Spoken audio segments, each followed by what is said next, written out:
What's up, everybody? Welcome to Blade Talk with SCAB and Joe. Sit back, relax. We got a pretty good show here.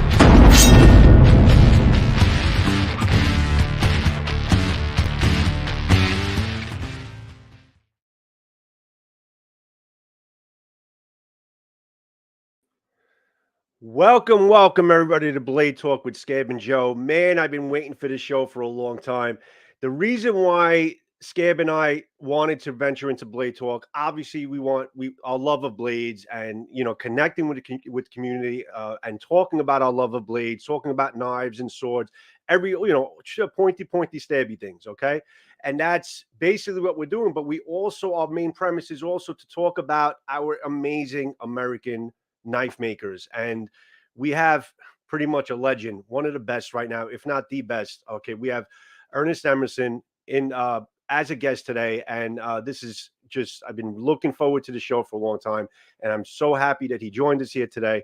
So and I don't know if one show is going to do it, because if you look at his background and his history and his body of work, it could really branch into 3 shows, but we're going to try our best to get as much in here as possible. We're also going to talk about his knives, what's coming up on Blade Show, a little bit of history, and let's see where it goes from there.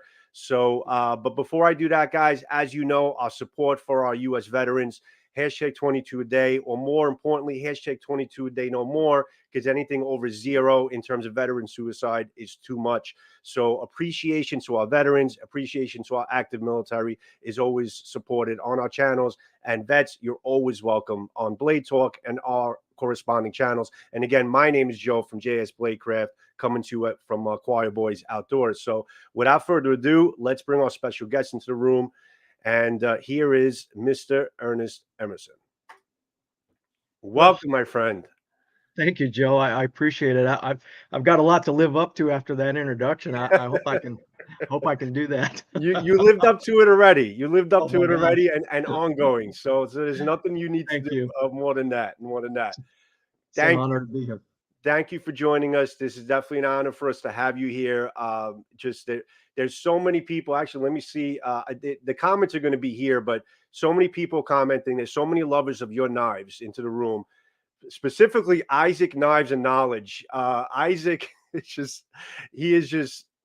I mean, as far as your knives, I mean, that's his number one. I mean, he's always talking about your knives on his channel. I mean, there's so many people in the room that just love your knives, and they're just so excited to see you here on Blade Talk. Thank you, and thank everybody that's watching. And I'm always amazed that I'm just amazed at it. I'm a lucky guy. I've been so lucky my entire life. So, but you worked for it, and you're a very skilled knife maker and designer, and it's not by chance that you have the success that you have, because you had the skill from a very young age, and you grew with it. People noticed it, and that's why where you are today.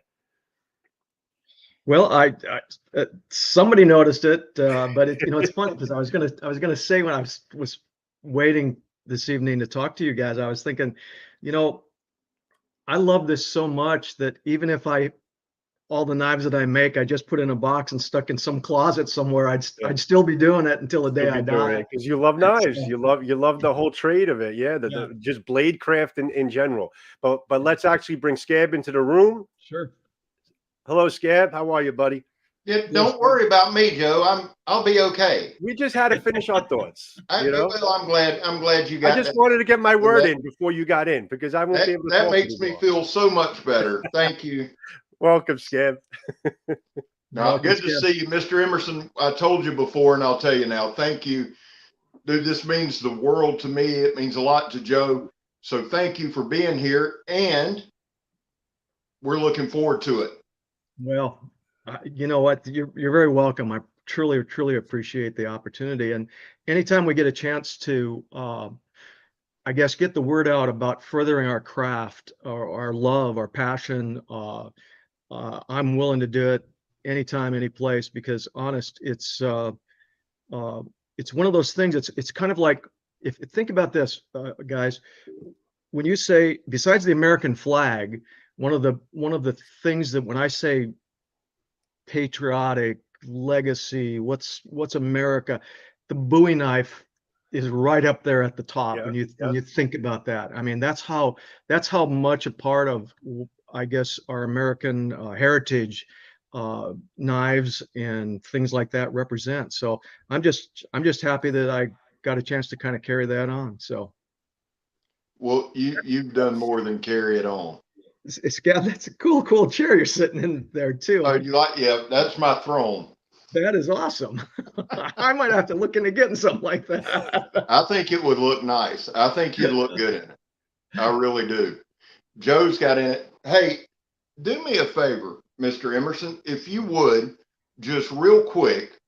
There's probably 0.5% of people that don't know your story. Give us a quick backdrop of how you got to here. Just a quick rundown of how you got started, and we'll move from there. Well, of course, you know, I grew up in northern Wisconsin. I was born and raised on a farm. I actually was born in a log cabin that my grandfather built. It actually cost $42 because they cut the trees from the property where it was my grandfather's present to my mom and dad for their wedding. So I've always been outdoors. I've always been, you know, think about it, because I know you guys are maybe not quite as old as I am, but you're from the same kind of generation. When you were a little kid, you used to have a jackknife in your pocket. I mean, it wasn't a bad thing to have your jackknife with you all the time at school and whatever. And so knives were always kind of a part of, just, you know, they were just a thing that I always had, just like you'd have a belt buckle on your belt. It was just like part we of. have our cell phones today. Yeah. Really, look where that's gone. But so anyway, always had a need for a knife and all that. So fast forward about 16 or 17 years, and the TV series Kung Fu came on with David Carradine, and I was like, oh my gosh, I got to do that. That's something I have to do. So that's a whole nother story, but it's the doorway that led me to where I was going. So the next thing that happened was I went to see my first Bruce Lee movie, and holy guacamole, that was really the nail in the coffin, so to speak, for me and martial arts and all that. So I spent a lot of time training, blah, blah, blah, blah, blah, nothing to do with Bruce Lee or anything. But then I found out that there was a school out in California that was run by Bruce Lee's proteges, a guy named Dan Inosanto and Richard Bastillo. And so I packed up my bags and headed for California and enrolled at that school. Now, this was an interesting thing because most schools were like, come on in, pay your money, take a place on the mat or whatever. I went to the school and they said, it's going to be 6 months before you come up for evaluation, see if you can even come into the school. And I was like, holy smokes, this is no joke. These guys are serious. So I went to the school, got in, they allowed me to be a participant. And again, fast forward a little bit, after I was there for maybe 9, 10, 12 months, they introduced us to some edge weapons training. And at the time, they used the ballet song, the butterfly knife, because they were both Filipinos. So naturally, that was the knife that they used in the classes and all that. And the thing was, I was a starving student, and I could literally not afford to pay the dues sometimes and it was, get this, it was $12.50 a month. And so Dan, you know, I'd tell him, hey, you know, I don't have any money. And he'd say, well, you know what, clean the bathrooms up, sweep the floors, and we'll call it good. So that was the kind of situation I was in financially. And the darn knives were made by a company called Pacific Cutlery. And they were like $100 or $110 a piece. They were knives designed by Jody Sampson. And guess what? Pacific Cutlery became Benchmade. So long story short, but one of those really weird circular snake bites its own tail type things, I couldn't afford to buy a Pacific Cutlery ballet song. So I went to Richard, who became a dear friend of mine over the years. And I said, could I borrow your knife? Because I think I could make one would you allow me to borrow your belly song? And he said, hey, you know what? Head on in, go ahead. So he gave me his knife. I took it home, had it for about 4 or 5 days, hacked a knife out of a piece of tool steel with a hacksaw, a couple pieces of aluminum, drilled some holes in it on a little drill press that I had. Heat treated the knife with I filed the bevels on because I didn't have a grinder or anything, but it became something that I could actually click clack around and manipulate. And brought it back, gave him his knife, and I handed my knife to him. He goes, kind of laughed. He goes, well, it's not good, but it'll do. So what happened after that was there were 2 or 3 other starving students in the class, and they came to me and said, hey, Ernie, could you make me one of those knives? And I said, I think I could. If you guys pay for the materials, it's about $12 in total for everything. And I said, yes, I can do that. So that actually started me on my knife making career. But here's the ironic thing about it was, you fast forward from the mid 70s all the way up to like 1993 or something like that, and I'm sitting at Benchmade with Les and Roberta, and we're designing a knife, or I brought a design to them. We're speccing out a knife called the CQC7, which at that time became, the iconic, tactical folder, and was one of the top selling knives in the world. So I only made those knives because I couldn't afford to buy a Benchmade in the very beginning. And then it turns around and here I am at Benchmade working with the company, building a knife for them. So that was kind of that progression that went along. So now with that being said, this is, and I'm going to ask you in a minute, this is my CQC7. Yep. This is my first Emerson knife. And I'm going to tell you something about this knife. A buddy of mine that I work with said, hey, man, when I started the channel, he goes, hey, look, man, you got to get an Emerson. If you're going to be serious, you got to have an Emerson. I said, okay. So I ordered it. Didn't think anything of it. I really didn't. I got it. I said, hey, man, I got it. He goes, have you watched any interviews with Ernie? I said, no. He said, you got to. I said, okay. So I watched, and you made a comment. And a bromance started from that comment. I have zero problem saying it. And I think it was one of your videos, but you said, and you just said it casually, you said, hey, I like to fight. And I said, I like that dude, because it wasn't a tough guy thing. It wasn't a, hey, I'm a badass thing. I understood it. And I'm telling you, from that point on to now, I've carried this knife. This is I call it my go to hell knife. Now, I'm going to ask you what your go to hell knife is, and I'm going to explain it. It doesn't have to be your favorite, but do you have a knife that if you walk by it, it goes in your pocket?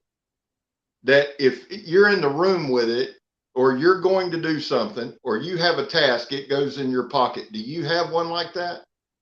Actually, I do. And it's in my pocket right now, actually. It's funny you ask. Now, this knife is called the EX100. And it's a lot like that CQC7, but the story on this knife is my first, I had a Barlow knife when I was a little guy and all that. And I don't know if Barlow was actually a knife, but that's what I called it. It was a jackknife with kind of a sheep's foot blade in it. But the first real knife that I ever had was a Buck 110 folder. Yeah. And like so many other people, So many others, think about it. Yeah. It's a Buck knife, for gosh. Yeah. And so I always liked the Buck 110 folder because it was so clean, it was so simple. And so this knife is kind of my tribute to the Buck 110. So it's not exactly like a Buck 110. It's got an Emerson-esque kind of design to it, but I wanted something that had that kind of a clipped Bowie knife handle on, or blade on it, and just a real simple design. And as you know, this is a lot like that CQC7 handle, which to me just fits me perfectly. It's very comfortable, and you'll see that kind of style on a lot of my knives. So the knife that you bought, so many years ago, is a lot like the knife that I still carry, because look at the handles. Yeah. Yeah. Similar. And it's just got a more Bowie type blade in it. And it's, again, it was because of my love for the Buck 110 folder, because how could you not like a Buck 110? Oh, well, you got to have a Buck 110. You absolutely, if you don't, I question your knifehood, There you go. or at least have owned one. Yep. The thing about this knife is this. I think I like it, and I've got two regrets with this knife. First regret is I didn't get the wave technology on it. It was my first one, and I thought, I'm gonna, I wished I would have. The second is it came with a chisel grind, and I changed it, and I could kick myself in the ass because I've got one I hadn't messed with. I've got my Vindicator, right? Yep. And I adore this knife. I love this knife. I like I'm that keeping the design. chisel grind. I'm keeping this on it. Yep. But it's like a learning thing. And I've heard a lot of people say this, and I would even echo it. You can't really appreciate one of your knives until you use one of your knives, if that makes sense. Well, I carry this knife everywhere I go, literally. It's one of those things where the chisel grind is not something that I came up with at all. There was a gentleman whose name was Phil Hartsfield, and he made probably what I regard as some of the sharpest, strongest knives that have ever existed. And his knives were Japanese flavored, if you will. They were his designs and everything, but he had a lot of tanto type knives, and they were chisel ground, meaning ground only on one side. The other side was completely flat, but he didn't make folders. And this kind of segues into my first connection to the Navy SEAL teams. So if you don't mind me spinning that out, Please, man, come on. Yeah, please. So Phil Hartsfield made those knives, and I was really enamored with them. They were super sharp, and they were super strong. They were made out of A2 steel, and he differentially heat treated them. You could pry up a manhole cover with them. They were that strong and that sharp.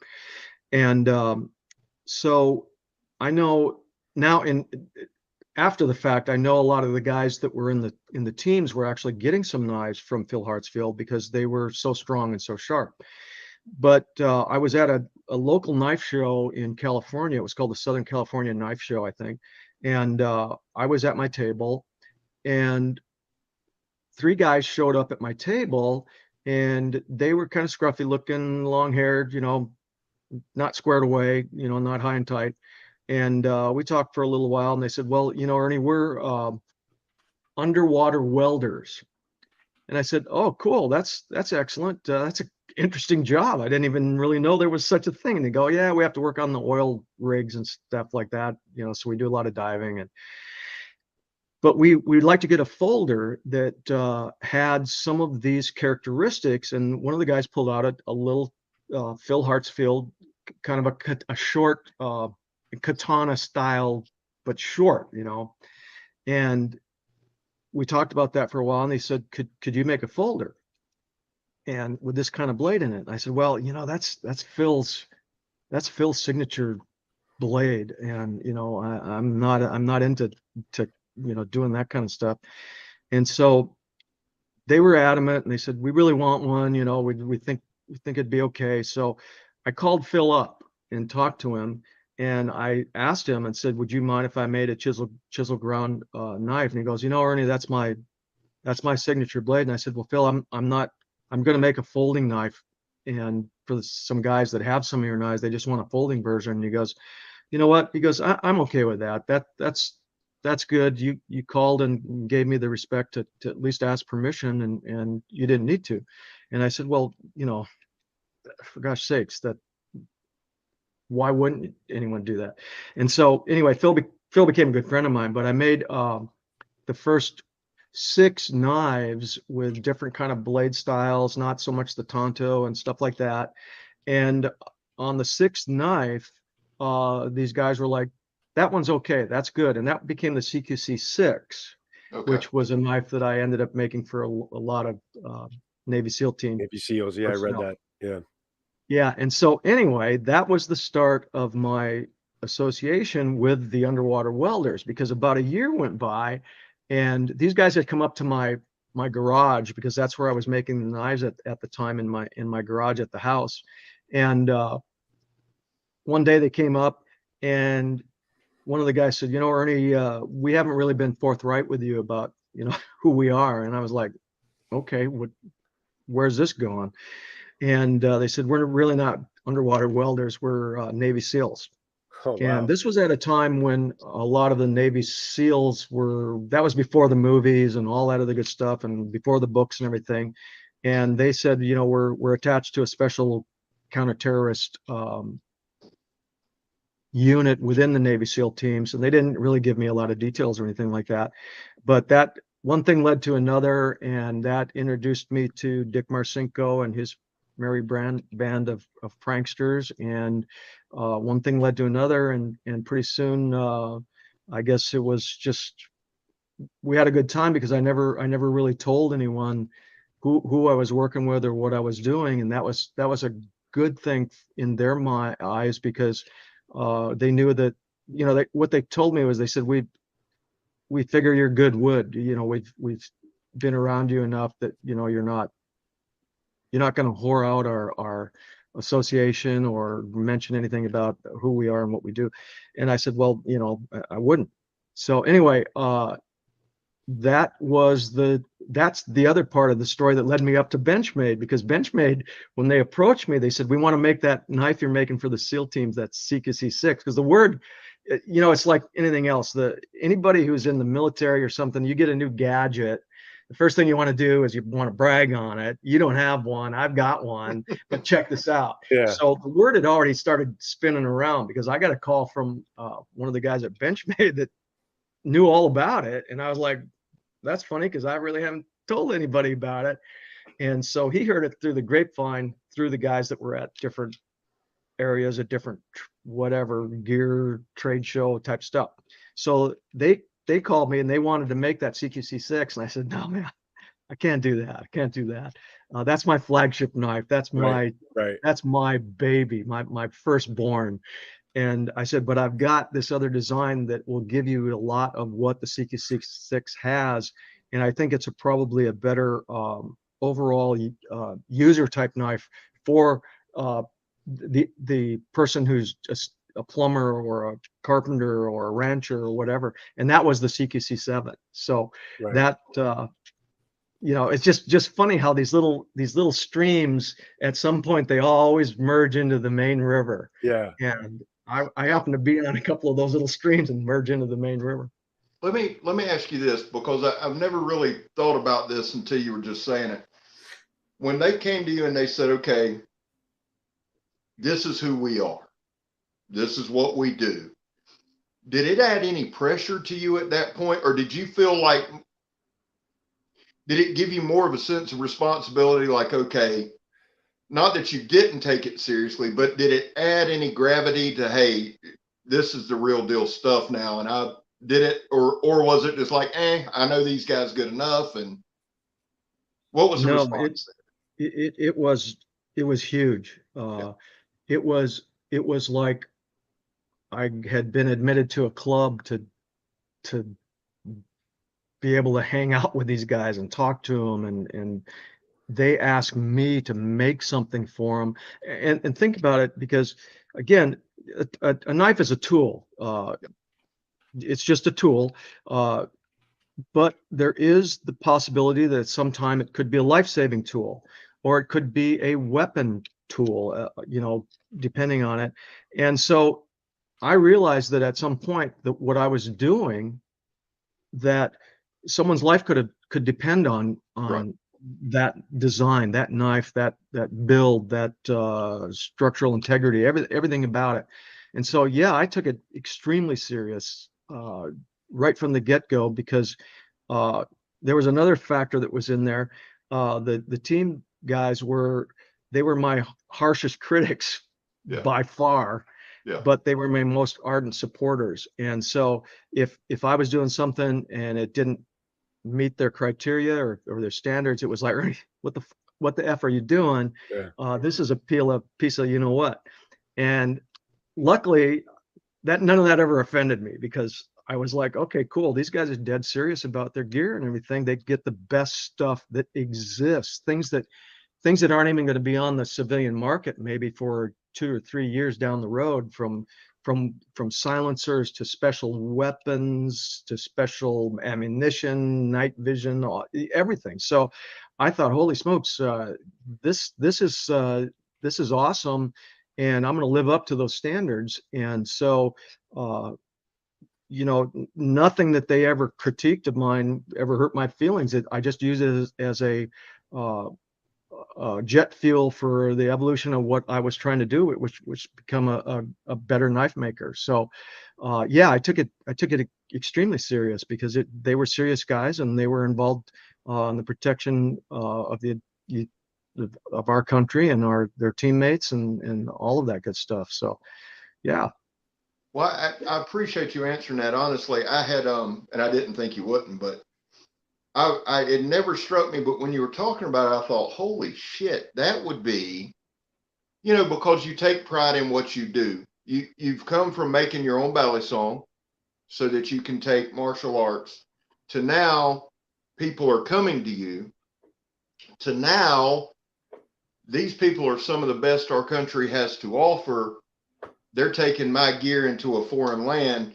I can imagine that could be, and you not taking offense shows that you're an open-minded thinker.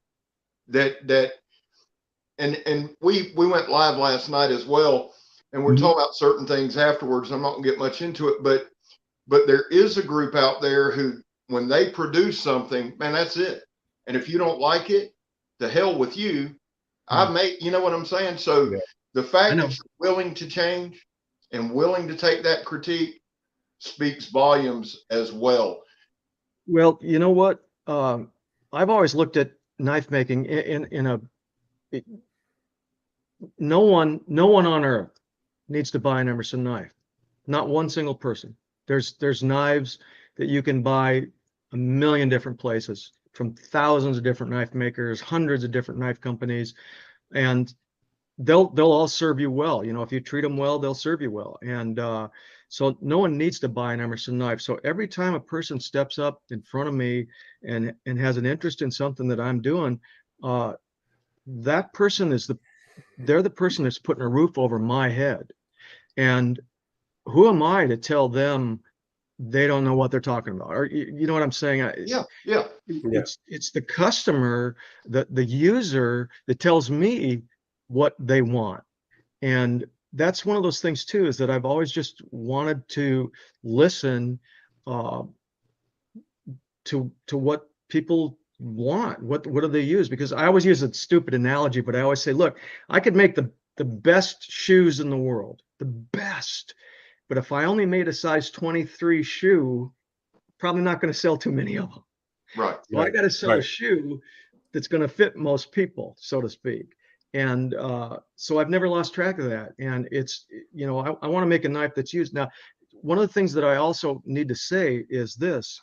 I look at the knives really as a tool, nothing more. I mean, a lot of guys think that it's an art, they're artists and all that, and I got it. Some of them are extremely talented, and they really do make knives that are worthy of the term art. But I always tell people, you know what? I make hammers with sharp edges, and that's my philosophy of the knives that I make. And I never want to lose track of that.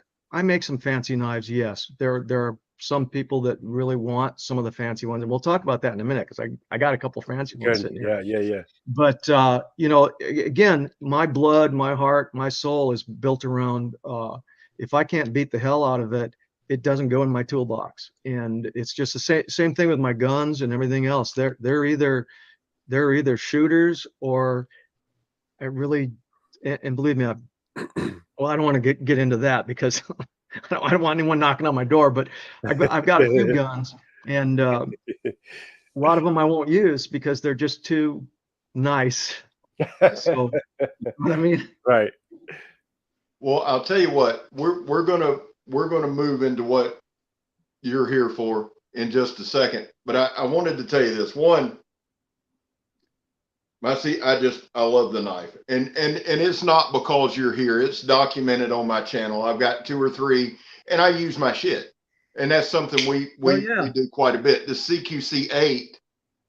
But here's the thing. I'll say this too. If you throw this at somebody, it's got some really good weight on it. I'm not going to tell you how I know that, but this one, I got it. Listen, I had this knife a week, about cut these 2 fingers off because an asshole came around my truck while I was working, and the knife slipped, and it accidentally went upside his windshield. So it throws well.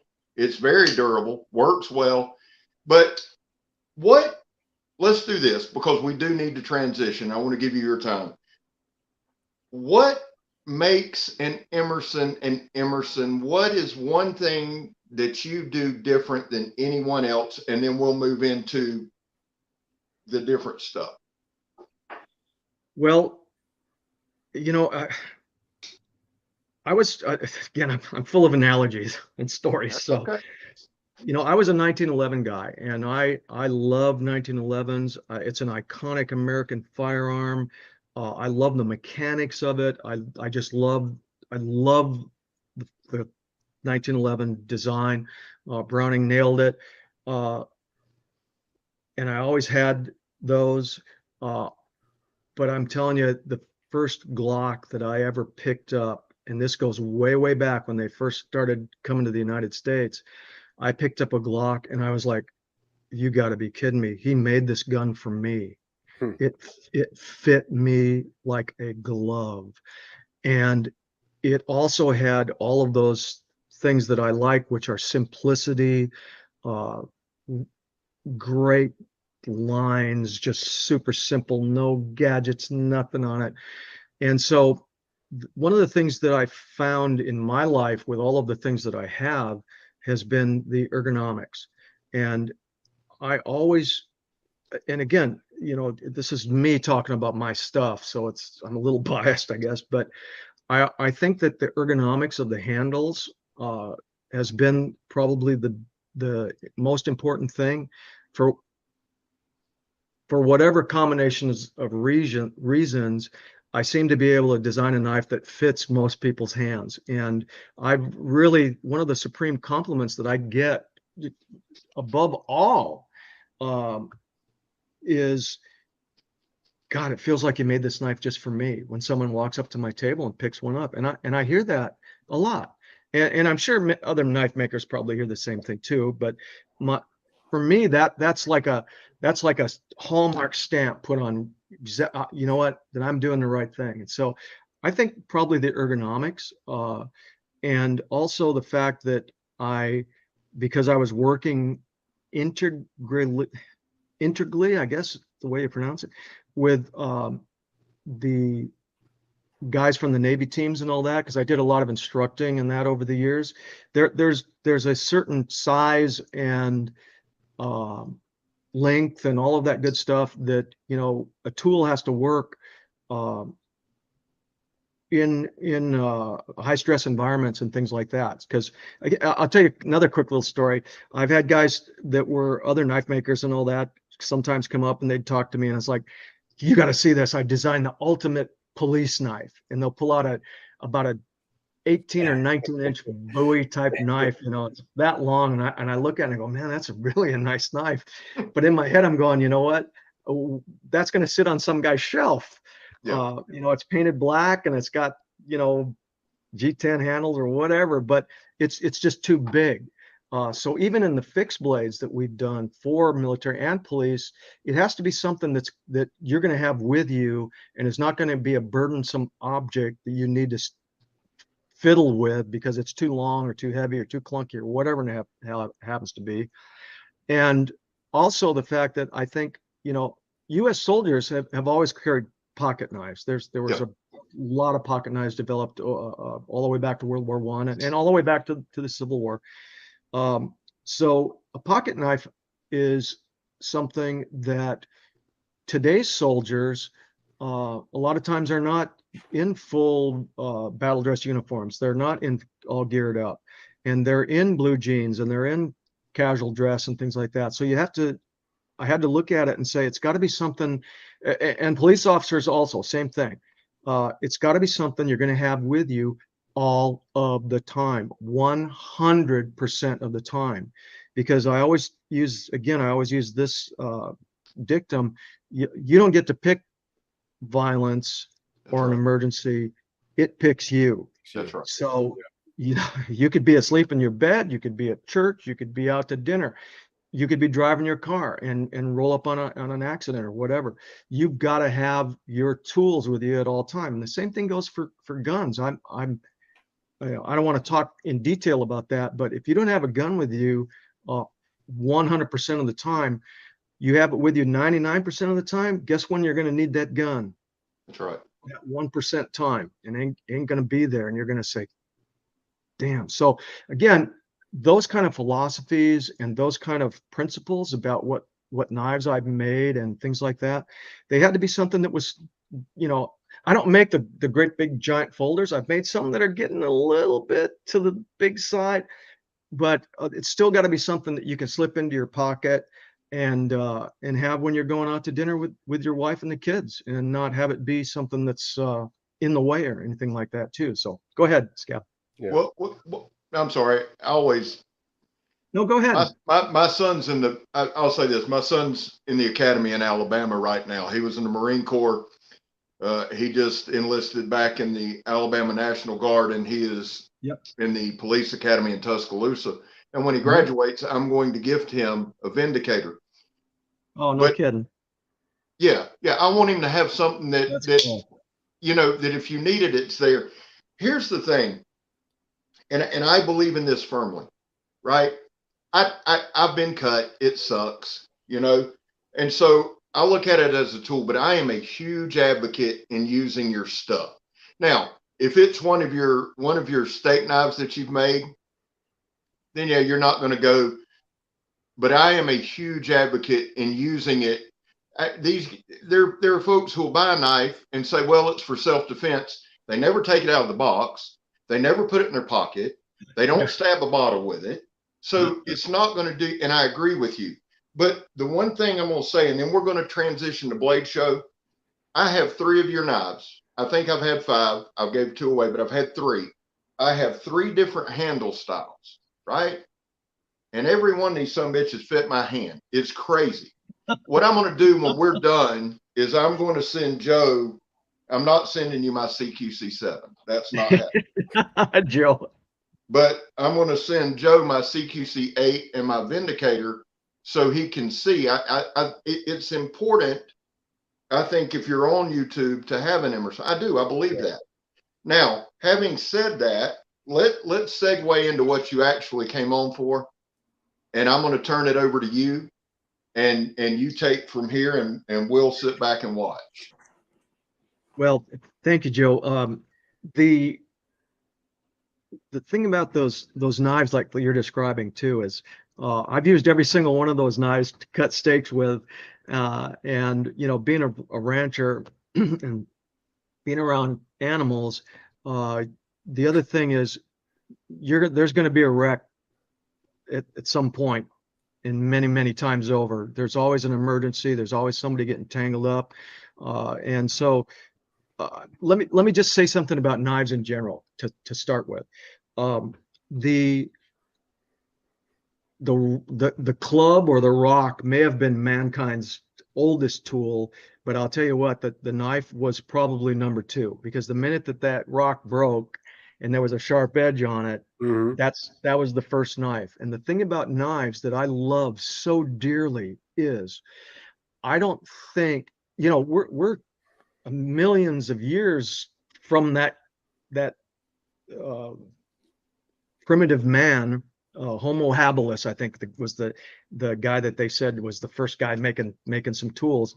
We're millions of years from that, and yet we still use a knife every single day of the week. And I'm telling you, I've been in front of boards, because I go and give talks sometimes about business and about ethics and about morality and doing the right thing. And I've been in rooms where there's guys that have, I gave a lecture over at SpaceX for Elon Musk about 2 years ago. And those people would be the last people on earth that you'd think have a knife, because a lot of them were in suits and a lot of them were in Birkenstock sandals. So it kind of went across the board. They're not the rough and tumble guys you run into down in the hills of Kentucky and stuff like that. But I asked them, I said, how many people in this room have a knife in their pocket? And just for curiosity's sake. And, out of 30 or 40 people, about 20 of them had, whether they were little Swiss Army knives or little pocket knives or whatever, they had knives. So again, it isn't just the outdoorsman or the soldier or somebody else that has a knife. It's everybody, and it's a tool that I don't think will ever be replaced. I don't see. You could go maybe a million years into the future and there'll still be something you got to cut, and a knife's the only thing that's going to do it. And I think they might be made out of some exotic material that came from an ET crash spaceship. I have no idea, but it'll still have an edge on it. And so again, to just be part of that whole mankind's oldest tool is to me, again, just a real, a heritage thing that I love. So Blade Show. The Blade Show is a really good indicator of how many people actually love knives, because you go to that show and I mean, there's tens of thousands. I don't know how many people go to that show on a weekend, but it's got to be 20, 30, 40,000. I don't know, attendees at that show. And that's just the people that can get to the show. Right. So, and I mean, it's everything. And it's really, really cool when a dad steps up and says, son, I'd like you to pick out a knife. And I'm looking at a little guy who might be 8 or 9 years old. And I'm thinking, you know what? That's a cool moment to be in. And then sometimes they ask me to get a picture with him and all that. And I'm like, holy smokes, that to me is like, it's a priceless moment. And it's just one of those things. That's how much I love knives. And again, I've told my wife, she goes, when are you going to retire? And I tell her, honey, I haven't worked for 40 years because it's not work. It's like being a musician playing an instrument. You're doing what you love. You're doing what you love. Yep. You love it. Yeah. And so anyway, long story, but the Blade Show. So what do we got going into the Blade Show this year? And I'll keep this brief. I just wanted to kind of mention it because the show's just around the corner. And so what I've got going on is I always give a talk down there. This year is going to be one called Knowledge Destroys Fear. And it's because I don't have it in hand yet. I'm racing against a deadline to get this new book out, but I have a mock-up of the copy of the cover called Knowledge Destroys Fear. It's got a foreword by Lieutenant Colonel David Grossman, and it's a big one. This one's 593 pages long, so it took me a while to put that one together. But it's about the journey of recognizing what fear is really. I don't know if you've ever read a book by Gavin de Becker called The Gift of Fear, but it kind of put me on a trajectory to really try and understand what happens in high stress environments. Why are people hesitant to do certain things? What's the difference between a coward and a hero? And it's really just a choice. Bravery is being faced with a choice, knowing that there's consequences to it, and doing the right thing. And cowardice is being faced with a choice, knowing that there's a consequence to it, and doing the wrong thing because you don't want to face the consequence. And it's about all of those things. How do you, because believe me, I've seen it. I've actually been on both sides of it, to be very, very honest about it. And it comes down to, why did I make this choice and why didn't I make that choice? And it has to do with what my mentality perceived as the consequences. And a lot of times those consequences were imaginary. And so anyway, that's the lecture that I'm giving this year, is about how, how can you train yourself to go through life as a warrior, and always be able to look everybody that you ever deal with directly in the eye, and know that you can look them directly in the eye 20 years down the road and share a beer with them, and still be their friends. And it really comes down to just always doing the right thing. So anyway, going to do that lecture. The book will be coming out. That's it. Well, when the book comes out, let us know. But Yeah. we'll use, I'll gladly use the platform. I'm sure it'll sell out quick, but let us know when it comes out, because I definitely want a copy. Yeah. And I want people to know. I think that's important. I think it's important to get that kind of that out. I really do. Well, it is, because there's a lot more to it. There's a lot about how to get out of a dangerous situation without getting into a dangerous situation, Right. if that makes Right. sense. Because again, sure I talk about preemptive self-defense, which is what you can do to really avoid putting yourself into a situation where you have to make a choice at all. It's a lot about situational awareness and all that. And it's funny, because I was just listening to a thing Jocko Willink was saying the other day, and he said, and this guy he's bad to the bone. There's no question about it. He's a behemoth, and well trained at everything that he does.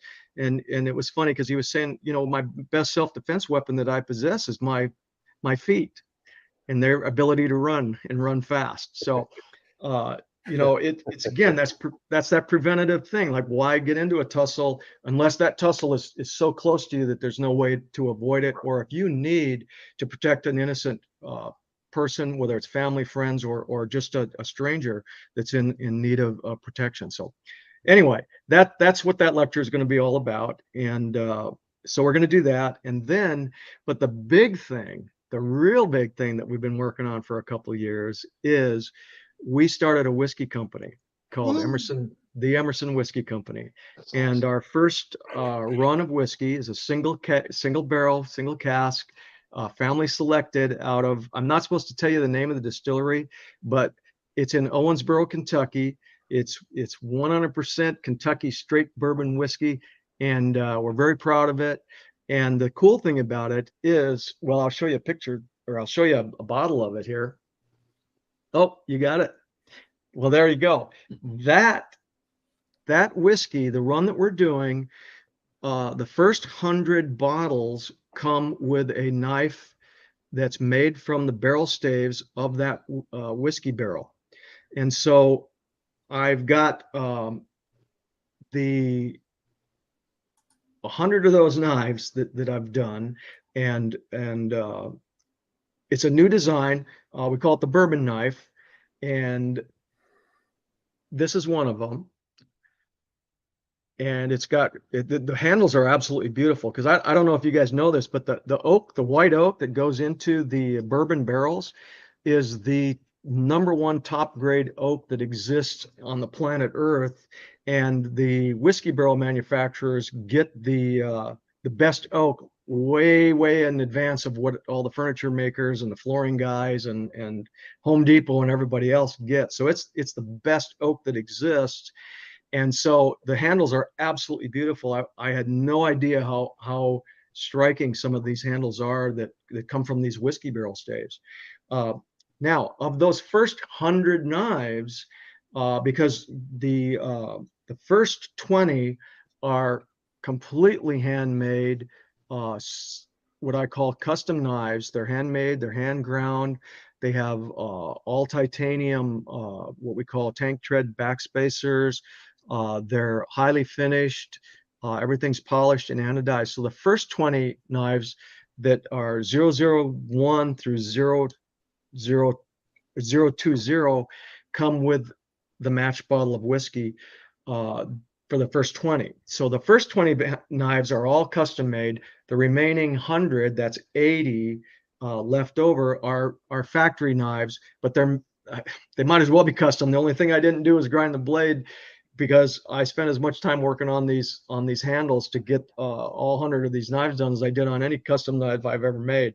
So those also come in a match set with the match serialized bottles, because every single bottle is hand signed by me, and they're hand serialized. And this bottle has a copper tag on it with a serial number that matches this, and then each knife comes with a copper tag, also hand stamped by me. I never knew I was going to have to hand stamp 3,000 separate stampings that I was doing, so that you've got a matched knife with a matched bottle of whiskey. That's fantastic. So we tried to make it special, and I think we nailed it. And so we got that. We're introducing down at the Blade Show, and they do go on. This is a shameless plug by all means. They go on pre-sale on May 4th. May 4th. So we're trying to make sure that we have enough That's of everything. next week. So, okay. Yeah. And you can find that on our website. But that's Awesome. what I've got going on at the Blade Show. And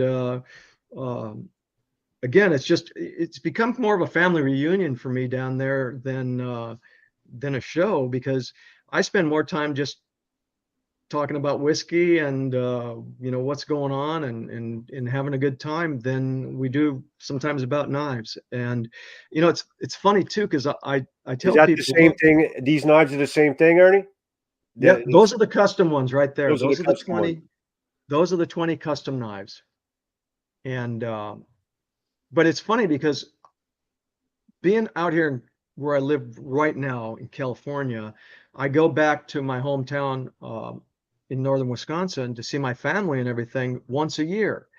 And we go to the knife shows, whatever, Blade Show West, Blade Show Texas. I haven't been to the Texas one, but we're going to be NRA shows, the Gathering, the Blade Show, and I see a lot of the same people come to those shows. I see my knife family more than I see my own family. So it really is kind of like a family reunion when we go to these shows, and I have an absolute blast, because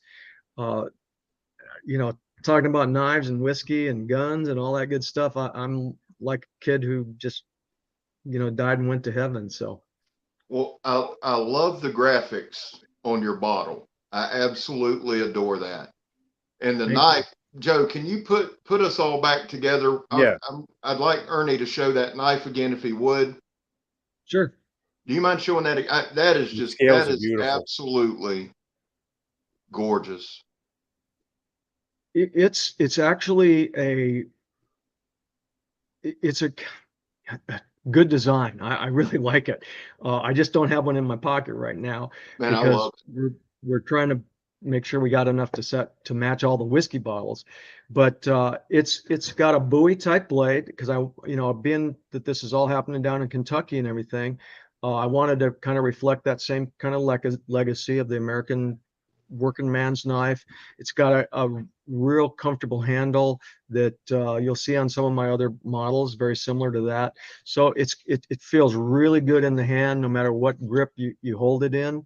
And it's just, if it wasn't a whiskey knife, I'd put it into our catalog as a regular model. That's how much I like it. So I just wanted to know it's lovely. I think it's a good solid design. Ernie, so people are asking in the chat if I think you answered it, but you said it's going to be the bottle and the knife will be on pre-sale next week from your website. May 4th. May 4th. Yes, on May 4th. Yes. Okay. And we have a couple, 3 different packages.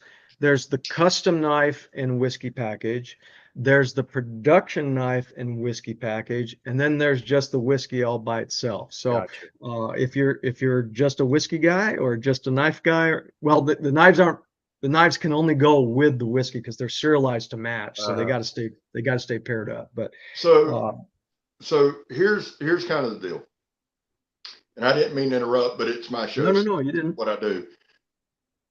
You're going to have some whiskey at Blade Show, right? Okay. This will be mine and Joe's first Blade Show. So I think it's only fitting that we have a sip of whiskey together while we're there. I think that's a fantastic idea. Hey, let me ask you something. Look at this shirt. Oh, I love it. There's just something about bourbon. Listen, your face your face, as soon as you started, lit up. That's a beautiful thing.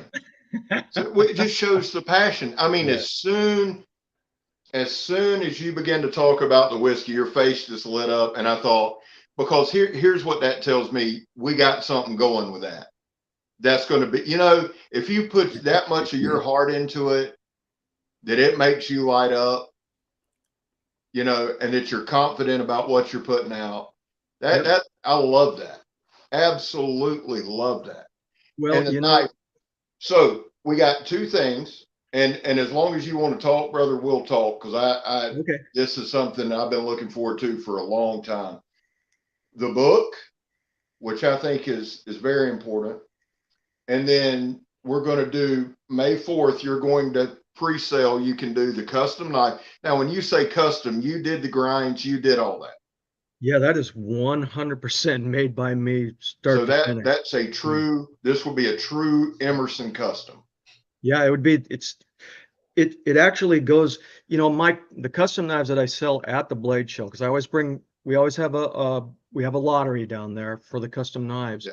Yeah.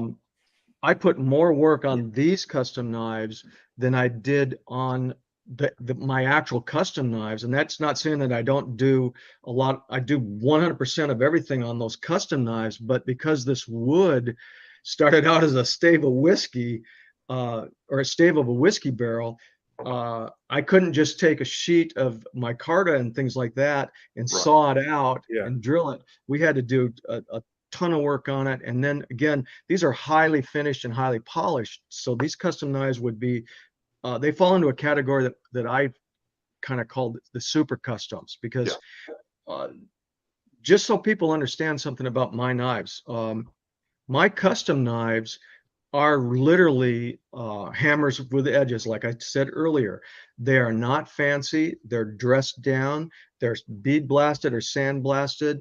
I don't go finish them to a high polished finish or anything like that.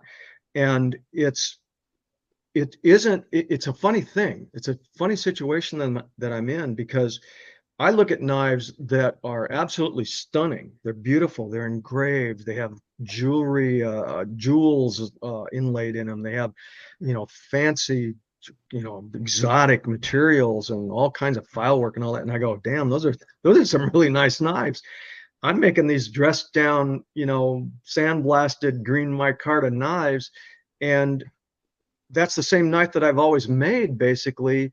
And it was the customers that wanted to collect my knives, and I didn't make a knife with the idea, I'm going to make a knife that a collector's going to want to buy. The collectors or the users came to Emerson because they decided to, for whatever reasons it is. And so when you go down there and you come and see the custom knives that I'm doing, they're not impressive when they're in that blade show, along with several thousand really, really high class knife makers, but they're really good tools and people love them. And I've always made them like that from the very beginning. And so these are they're actually nicer than my custom knives, even though so I call them super customs, just to kind of make them. Yeah. Well, but the custom, I would say this, and I say this honestly. If you said, look, SCAB, take your pick. You can have a custom or you can have a super. I want the one that's a tool. I want the one because I want to use it. And I want to say, this is one that Ernie made. That's, the nice stuff is nice. But I don't wear white. I wreck shit. You know what I'm saying? Whatever I touch, I lay waste to. So I would have your super custom and go to cut something and break that some bitch. And I want a tool. I want one that works. And I want to ask you a knife question. Yeah. Because I've seen you do something that I do a lot. When I go, if I'm purchasing a knife, right? Or if somebody sends me something to review, the handle has to be there for me. I've got busted up hands now, and so the handle, you can have the baddest ass blade in the world. It can be made of unobtainium and can cut steel, but if you can't hold that, some bitch, it's no good. Mhm. But you did something that I do a lot. If I take a knife and I hold it this way, okay, that's one thing. But if the knife is just as comfortable this way, reverse, as that's a keeper to me. And I don't know why, because I guess because of my work, I work in an industrial setting. I sandblast and powder coat, and I'm in a lot of odd positions, and I have to cut a lot. And there are a lot of times I have to hold a knife. But if I hold it like that, and again with yours, I mean, there's just something, it's the Vindicator. There's just something, I'm locked in. And like I said, 99% of the time it's like this, but that's a selling point to me. Do you find a lot of people do that, or? Yes. The way that I look at, and again, this goes back to the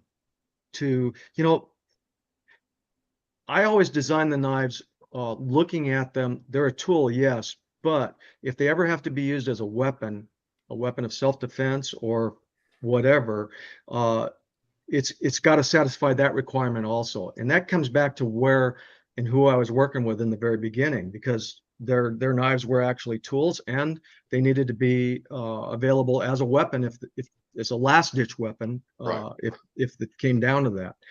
And so I always looked at the knife as, I might not get to pick the grip that knife's in. If I'm in a tussle with somebody, boom, and I drop it on the ground, I may pick up the knife like this. I may pick up the knife like this. I might have the knife in my hand with the edge towards me, because I don't get to pick how that knife's going to end up in my hand, potentially, if we're in the middle of a life and death struggle. And so I always designed everything so that it fit in all of those different directions. And it's funny that you say that about the Vindicator. You'll notice on most of the knives, almost all of them that I make, when I first started making the knives, you won't see it on the CKC7, granted, and you won't even see it on the CKC6. But when I started with a knife called the Commander, you started to see this real deep choil. And we were the first ones, or I was, to kind of bring that to the table, because one of the things that happened was I was down at Gunsight. I used to go down there and teach classes and all that. So I was down at Gunsight one time, and they had this guy, and he was teaching these people how to use some knives, and they were stabbing into rubber tires and a whole bunch of stuff. And this one guy had a real nice knife from a well-known company, very good friends of mine, so I'm not going to mention her name, but he stabbed into the darn thing, and his hand slipped forward onto the blade. And sure enough, he did a real bad cut on these first couple of fingers. And I was looking at that, and I was going, you know what? I can't ever let that happen. Right. I cannot ever let that happen. And because I didn't want it to happen to me for sure, but I know who, and who was using my knives. And it could be, it doesn't have to be a soldier or anything. It could be a carpenter, it could be a plumber, it could be anybody. But there's a time when you might have to stab into something, and you don't want your hand to slip forward. You want that good positive grip, so it's not going anywhere. Just the blade is the thing that's going somewhere. And so that was again part of that evolutionary thing that has to do with understanding how a knife's being used. Yeah. And as a user, I've always looked at, there's guys that are, again, it's probably going to get me some hate going on, but there's people that I regard as graphic arts designers that make knives. And then there's the guys that are the good old boys that I get along with so well, and they're cowboys, and they're workers, and they're carpenters, and they're plumbers, and they make knives too. And I'm telling you right now, there's a difference between the knife that those kind of guys make and the knife that the graphic designers make. And the first thing you see is, like, especially on our knives and the user makers, is there's nothing on there that doesn't serve a purpose. Right. And there's nothing on there for looks. Now, a guy may put a real nice antler handle on a knife or a bone handle or something, but it's still, you can tell the guys that know exactly, you can tell the user designers or user knife makers from the guys that do the graphic design. And I got it. There's people that buy those knives and want to collect those knives. And that's all well and good, because if you're making a living doing that, that's fine. But just don't tell me that you're making a hard use knife, because, you know, when I see knives that are highly sculpted with all kinds of stuff on them and gadgets, and this thing flips out and it becomes a shroud cutter and blah, blah, blah, blah, blah. It's like, dude, you throw that in the sand and roll around in the mud with it for a while and then try and use it. Or, you know, again, I always look at one thing, and I'm sure that you guys know this, because have you ever had a machete where you've gone out and actually cut weeds and hack through stuff with a machete? I'm telling you right now, if you don't have calluses on your hands, you're going to get a blister. But you look at a machete handle, that is a knife that's hard. That's a hard use knife. Yeah. It's smooth. Yeah. It doesn't have all kinds of cutouts and Yeah. gouges in it and humps and, you know, all kinds of checkering and all that good stuff. And I tell you what, if you use that knife for 5 minutes, you're going to shred your hand. And so again, that's the difference between a thing that's being really used and a thing that really looks nice, but it should be just basically be honest with your customers and say, look, I got it. This is not a knife you want to take out and into Montana and go elk hunting with. Right. Yeah. Well, I want to answer that. It was something I wanted to also bring up to you, Ernie. There's a multitude of knives out there like that, and I know exactly what you're talking about. I think it just comes down to every knife has to have its plates, you know, in terms of just the fancy smancy ones and the ones that are really made to be used. And yes, there's a lot of people out there that false advertise them as being hard use, and they have, you know, like you said, they're all bedazzled and jeweled up and all that stuff. And I know exactly what you're talking about, 100%. Now, from hearing you speak and, you know, seeing your history and all that, I have the ultimate respect for you. I really do. And I'm just so impressed with you know, your love of knives and your passion for it. But something that really struck me, I was looking through your Instagram, and there's something there's a post that you put up. And if I can, I'm going to put it up on screen and we'll talk about it. Actually, let me just get that on screen. And it really just struck me as something incredible, and really just showed me the passion that you're talking about doing this live is really pretty much in this Instagram post. Okay. You made up these designs and these books and this is pretty much all from your brain. These are all your designs for thousands of designs for as long as listen, I hope that you grace us with your presence past 100 years old, okay? But one day when you're not here no more, these designs are going to basically prolong the Emerson Knife Company. And I just, that struck me. I'm like, wow, this is a guy who's just completely dedicated to what he does and the future of his knives and his belief in the company. And I was like, wow, I've never seen anything like this before. I've never seen a knife designer or somebody in your place, an owner of a company, go to this extreme to want to further his company way long after he's gone. And that really, really impressed me. And if you could talk about that a little bit, that would be great. Sure. Yeah. Well, you know, we all have a finite end at some point, and we got to face that. And my company will be taken over by my children. I have 2 daughters and a son, Megan Gomez, Rachel Emerson, and Lucas Emerson. And by the way, my daughter's getting married this summer, so her last name will change. My son will still be an Emerson, but my daughter Megan, she runs all the marketing. My daughter Rachel is operations manager, and my son Lucas is in the engineering part of it, and all the computer stuff that I can't do that he can do. Yeah. So I know that it's going to be something that I need them to be able to keep vital, and I also realize something too. It's you know, I started the company with my wife. and our name is on it, and people identify Emerson knives as Ernest Emerson, and I realize that it isn't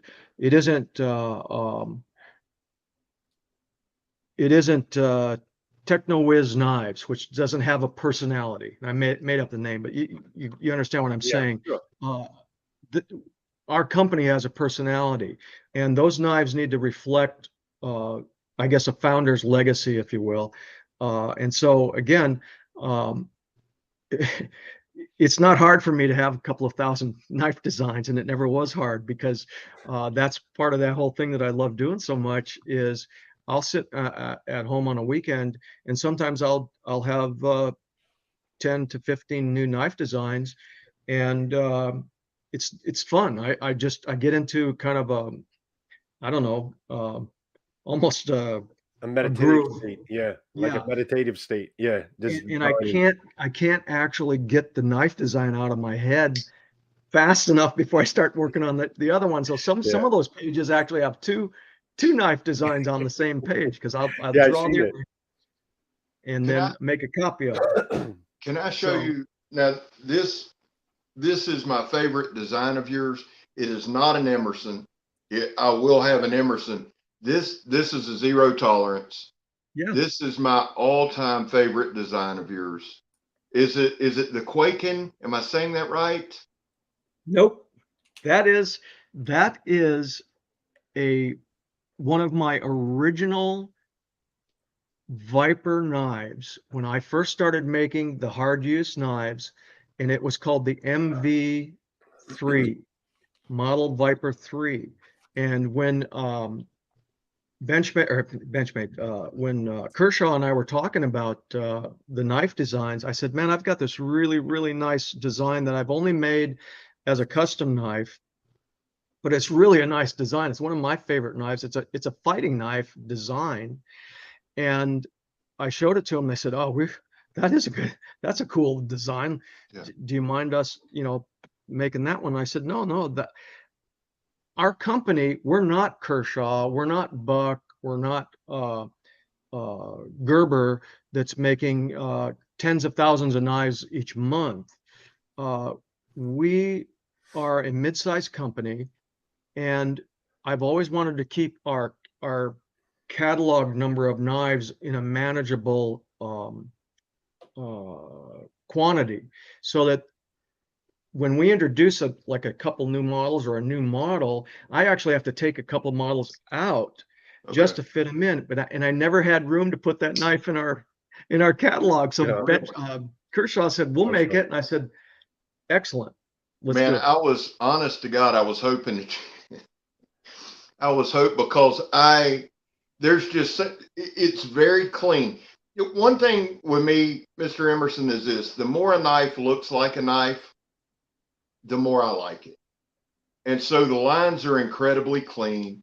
Everything's just kind of dope. It's kind of that, I guess, a clip. I just love, and I set it out here intentionally, hoping. Now, damn it, man. So I think you should make one and call it the SCAB model XV. We could probably sell millions. But I love, this is my favorite Sunday go to meeting knife.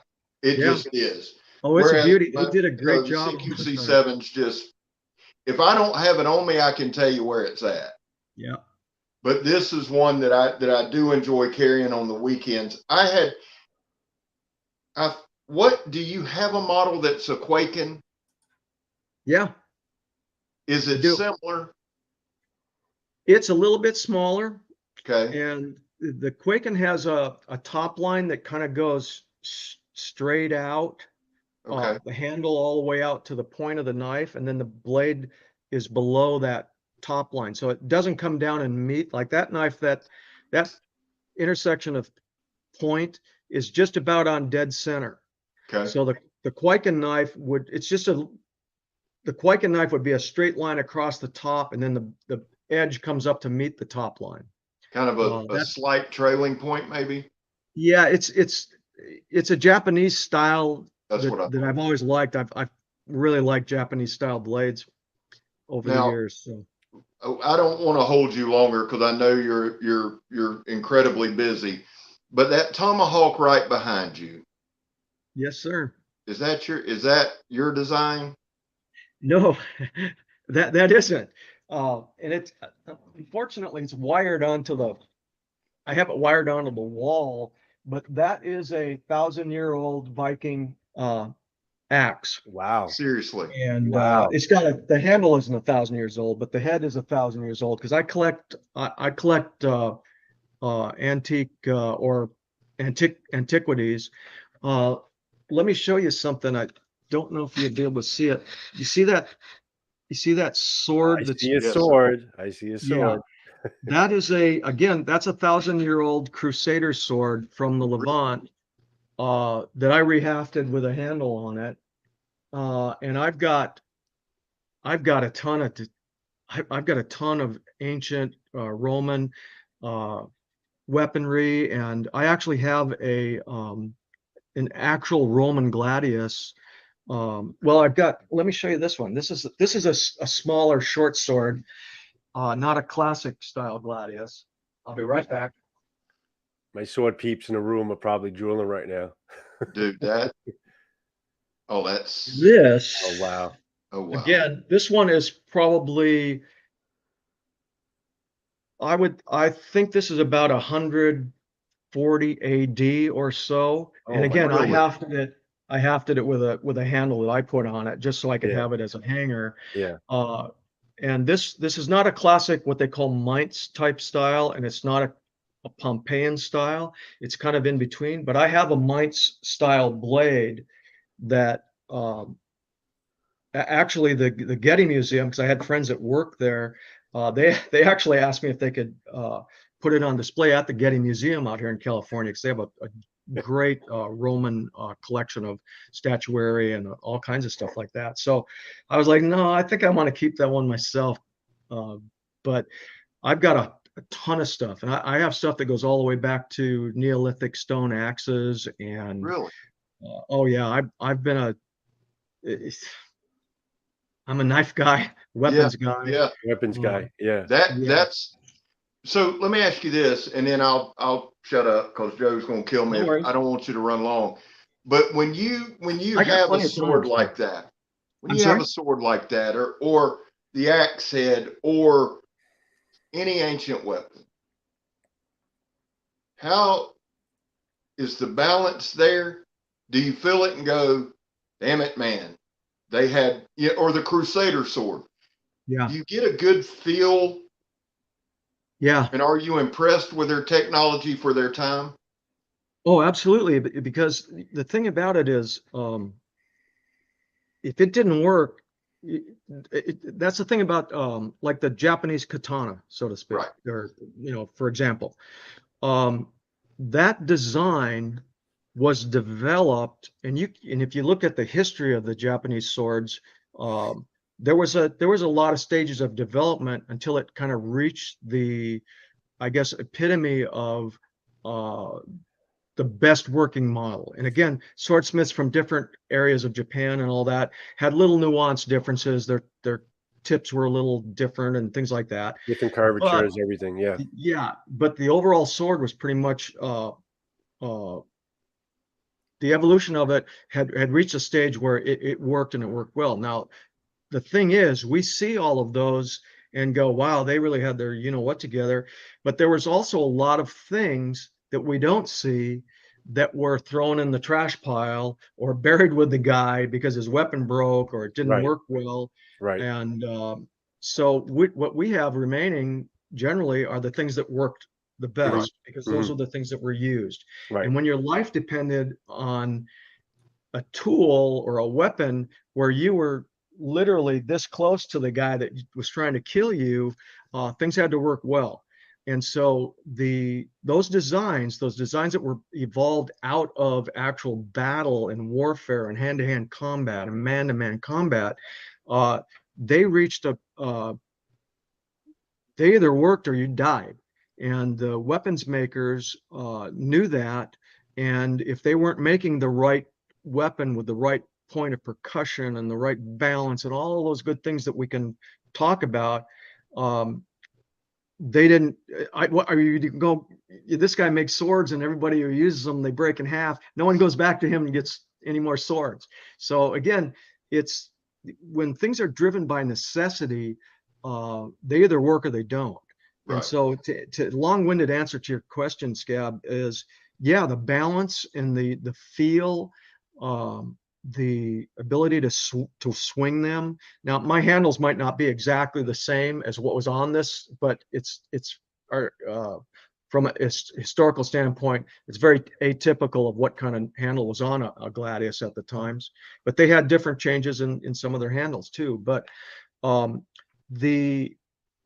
again, yeah, those guys knew what they were doing. I mean, think about the Viking swords and things like that, and the Arab scimitars and things like that. Each weapon had its own place. The scimitar was developed because it was used mainly from a horse on horseback. So it had to have that long, graceful curve on it, so you could slash down as you were going by the enemy. The knights' swords were more of a, think about it, they were sharp, but they were a crushing weapon. So it's like an axe versus a straight razor. They each cut, but the axe, if it don't cut, it'll break your arm no matter what, even if you had mail on or hard armor. So here's another interesting one. You know, the Roman shield, I believe it was called the scutum. They had a curve to it, so the soldier could fight from behind it and stab out into the person that was in front of them. And the Dacian warriors were like getting their what's handed to them, so they came up with a weapon that went like that basically, and it was a kind of like a handheld, almost a machete with a curved blade at the very end of it, so they could reach over the shield and come down on the heads of the Roman soldiers. So those kind of things have always fascinated me, and they've always been driven by necessity, because again, if your life depended on the tools that you were making, or the weapons that you were making, they better be good and they better be for a reason. So it's fascinating with it. The thing that fascinates me is the Great Dane axe or the Viking axe. Hell yeah. And reading the Battle of Stamford Bridge, where the lone berserker held off, that to me is. Didn't he have one or two of his legs cut off? Yeah. That's, but you got, those are some hard men. Those guys, when they come at you, everybody wants to think of the berserker, and that's great, but there's a lot of discipline there, and there's a lot of training there. And like you said, back then you either did it or you died. You didn't have the luxury to go, nah, I'm going to sit it out. So those weapons always, and axes have always fascinated me. I love the American tomahawk. I think it's a good weapon, a devastating weapon. So we could talk all night long. I love it, and I love that you've got that stuff. That's awesome. I've looked at that tomahawk behind you, or that axe behind you, this whole time.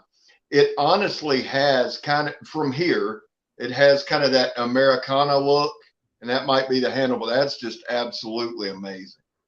Well, it's interesting too, because that is not what you'd call the classic one that you see. And then sometimes the movies do a disservice to the historical record, because they always want something that's more flashy and bigger, better, et cetera, et cetera.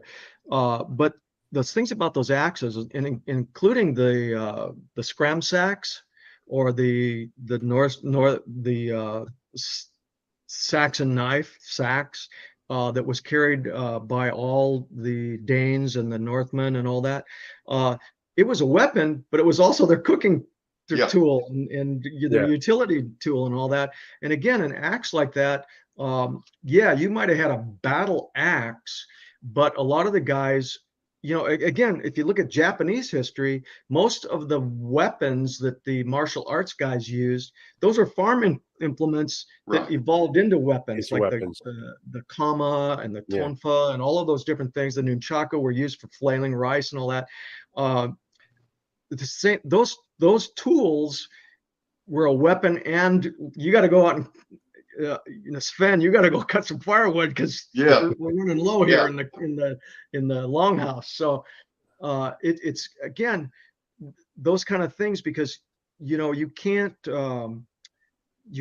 you can't carry 20 different knives, and you can't carry 2 or 3 different axes. So you had the one that kind of fit right in the middle that you were going to use if you were fighting somebody, or if you were using it as a utility weapon, a tool, and all that too. So again, it's just I'm fascinated by the history of all that, because there's the real deal, and then there's the fantasy stuff that we see in the movies and things like that. And sometimes they're a little bit, they stretch the truth a little bit, but yeah. Well, and a lot of the old school Frankish axes, a lot of the early knights actually used them for throwing before stirrups and all that. So you had, you were flinging, and I believe, if I'm not mistaken, William the Bastard, when he landed at the Battle of Hastings, I believe that's what they used then, was the throwing axe, where they did several charges and threw. So it had multiple purposes. I'm fascinated with all that stuff. I really am. Let me show you something else. Yeah, absolutely. I'll be right back. Absolutely. Stand by. I could talk about history all day. As far as history of weaponry, I mean, that's great. The fact that he's so into it, he has all these artifacts, it's awesome. Dude, that axe on the wall behind him. Oh my God. Bro, that's dope. I wish I can see that blade close up if it wasn't on the wall, but I can see the details. Okay. Here is a Frankish style. Wow. Axe. If you look at the tapestry, this is very close to what some of the guys were actually using. This one is a Roman. This is a Roman axe. Really? Wow. Yep. I've never seen that before. And this is a Viking variation, very similar. And again, the thing about tools and weapons is there was coevolution, or convergent evolution, if you will, because I look at this Roman axe and this Norwegian axe or Viking axe, and there's a lot of similarities in between the two. There really are. Yeah, they're very close. And again, think about those guys. We go and get steel and then forge it. These guys had to get iron ore and smelt it and turn it into steel, and before they were even able to use it. So I think it's very interesting also that, when you think of the Roman Empire, let's say, and at one point in time, I believe the total number of Roman soldiers that existed at the height of the empire was approximately 500,000 soldiers. That's 500,000 helmets. That's 500,000 swords. That's 500,000 spears. That's 500,000. Think about the support group that needed to exist, all the way from digging in the dirt to get the iron ore to all those smiths, all those blacksmiths. And I'm just talking about the weapons. Think about all the everything that was needed for the horses, everything that was needed for the wagons, the furnaces, everything. Yeah. Everything. Yeah. I mean, it must have been staggering. Yeah. Yeah. The whole complex, because everything, while you might have some variations, for the most part, it was very uniform. At the height of the Roman Romans. Empire. Yeah. So, and if you go, and I watched a thing where they were showing how they would move camp, and they had to march X amount of miles a day and then set up a camp. Yeah. It's crazy. They carried all their shit and then set up, a fortified small city every day. Yeah. And you know what? The packs that they carried, they were not about 90 pounds. Yeah. They were hard men back in those days. And again, not to get off on a tangent, but if you don't mind me doing so. Go right ahead. I think a lot of the things that we have as the ills of our society right now are because we have it too easy. Because if you're, and again, I don't want to turn on the hate button, but I'm telling you right now, if if somebody's worried if they should be called it or them or they rather than he or she, you got way too much time on your hands.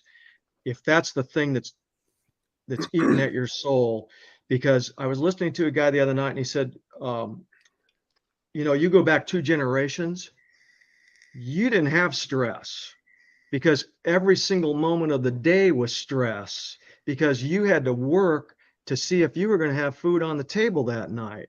Yeah. So they didn't bitch and they didn't complain and they didn't have to go see a counselor or go, whatever, because life was hard. And I'm telling you that it produced everything that we have today because those people persevered and they just chomped down on the bit and charged forward and never looked back. And I'm telling you right now, I think we have it way too easy if the things that we got to complain about are these things that really only exist basically on paper. The sheer will that you're talking about was lost to history. Yeah. It was lost to time. That sheer will in terms of what, you can't even imagine if people had to do what they did back then. We would fall apart. There would be chaos. Yep. Well, and I know exactly what you're talking about. My grandfather's father was a dirt farmer in Mississippi. My grandfather grew up farming. He was a hard man. He loved me. He was an old World War II guy. I think seriously, when he died, he had a bullet in his chest, one in his back, and one in his leg. Never missed a day of work. Didn't believe in being late. Up at 4 every day. And it was just, you work. That's what you did. Well, you worked until you died too. Yeah.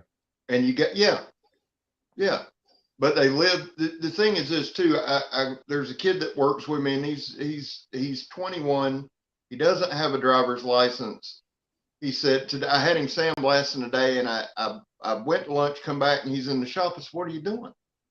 He goes, "Well, man, I just couldn't breathe, so I came in here." I said, "Huh?" I said, "What?" The job's not done. I said, "But we can't." I said, he said, "Well, I think in a couple of weeks." I said, "No, you go stand out there and work, and you go home and eat and sleep. That's when you do that." But I'll tell you the truth. You see more and more and more and more of that. But there will come a time where that washes away. What's the old saying? Hard times make hard men. Hard men make good times make easy. It's cyclical.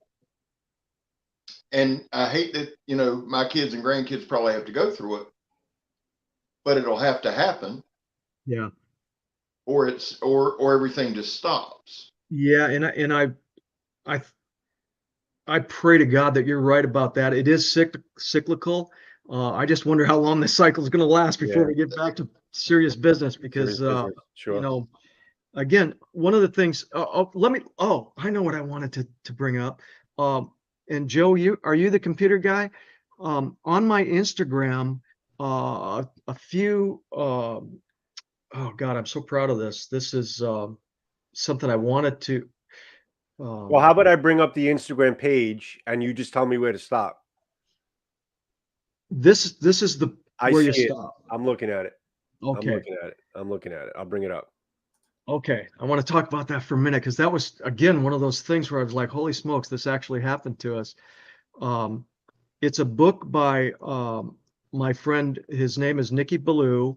I became a friend with him over the last few years, and a guy named Wayne Allen Root.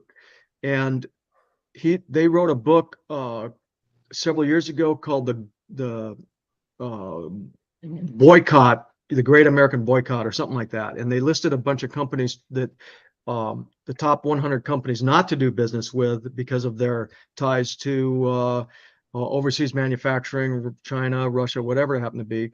And they did a new book, and it's the top 100 companies, conservative companies in the United States to do business with. And lo and behold, we're number 18 on the list of the top 100 companies in the United States to do business with. And I just want to give a shout out that the book is doing real well for them. It was number 1 in its category on Amazon. And we're in there with, Black Rifle Coffee, Chick-fil-A, the list goes on, and there's a lot of companies in there that I learned about that I didn't know were 100% red, white, and blue, let's say. And so anyway, we're in there. We're number 18. I'm super proud of it.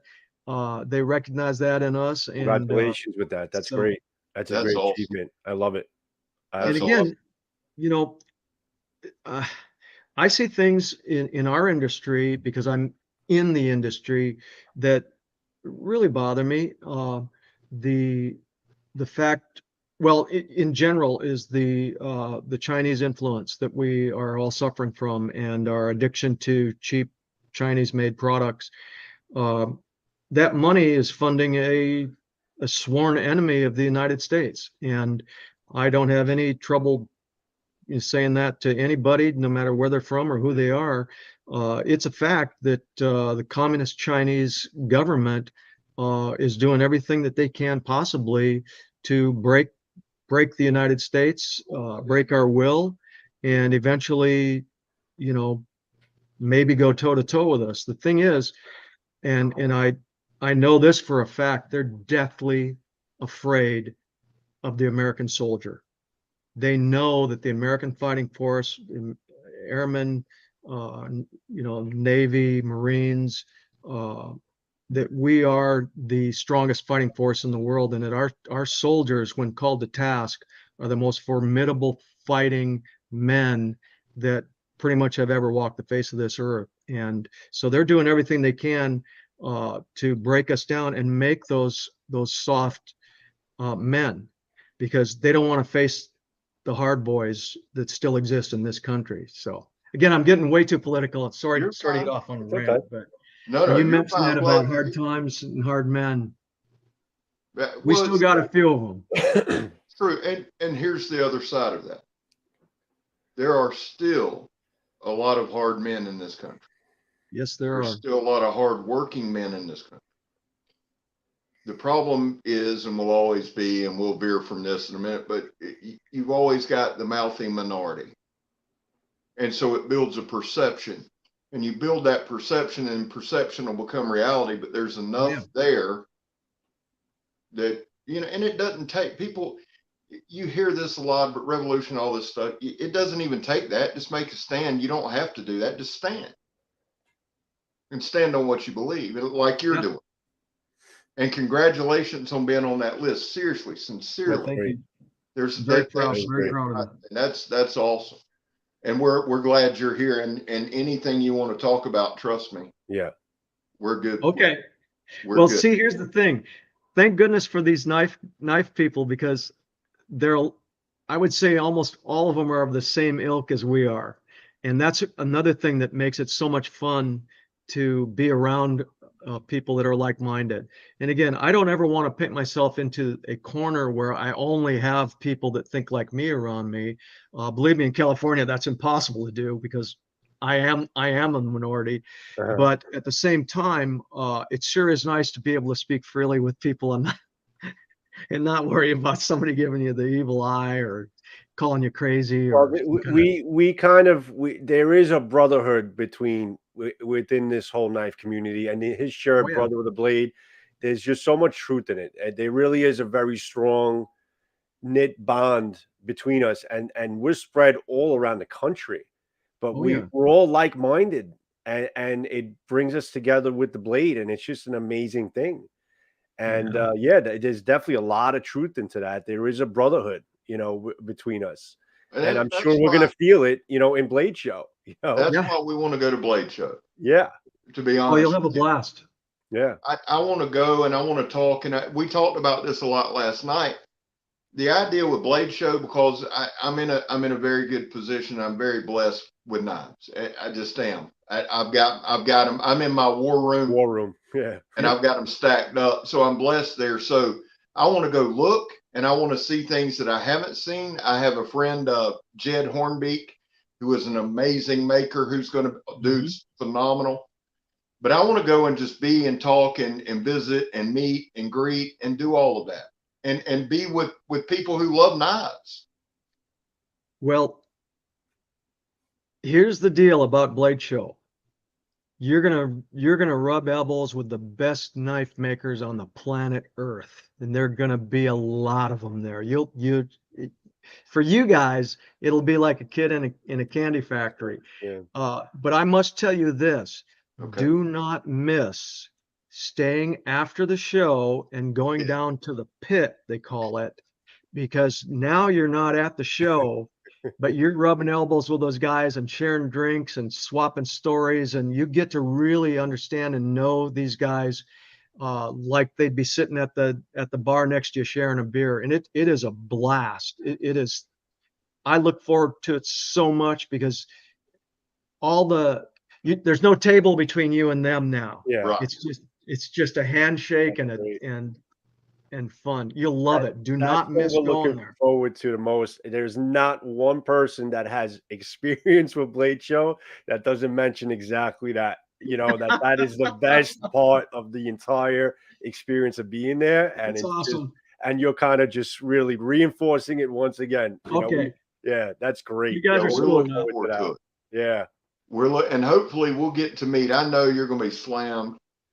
I know you are. Tell me, let me ask you this about Blade Show, and so that I'll understand. You obviously have a table.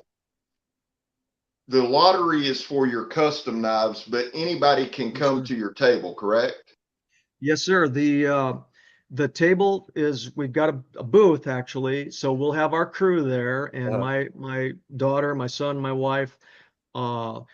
My oldest daughter can't make it because she's got calving and stuff going on at the farm, so she's got to stay there. But the rest of my family will be there, along with my dear friends from Kentucky, who always end up coming over and helping us out with the booth. And yeah, we'll have a blast down there. And then we have our lottery, which is, I think, at 3 o'clock on Saturday afternoon. We have to have that in a. I've got a little story. You got a moment? Absolutely. Okay. So we started having our lottery at the Blade Show, gosh, 20 plus years ago. And it got to the point where there were so many people at the lottery, which was at our booth, that there were people that were an aisle or two over who were at the lottery, but they were in front of other knife makers' tables and all that. And people couldn't get to. I'm interested in Bob Jackson's knives, and I can't get to his table because all these crazy Emerson people are crowding into there. So Blade said, gosh, what are we going to do? What are we going to do? So we got to the point where they said, well, the only thing we can do is move you guys off site. So they give us a ballroom where we can go and have our lottery. Nice. And we have a blast there. It's all Emerson people, and it's all the knives, and we have a lot of libations, we'll just say that are available.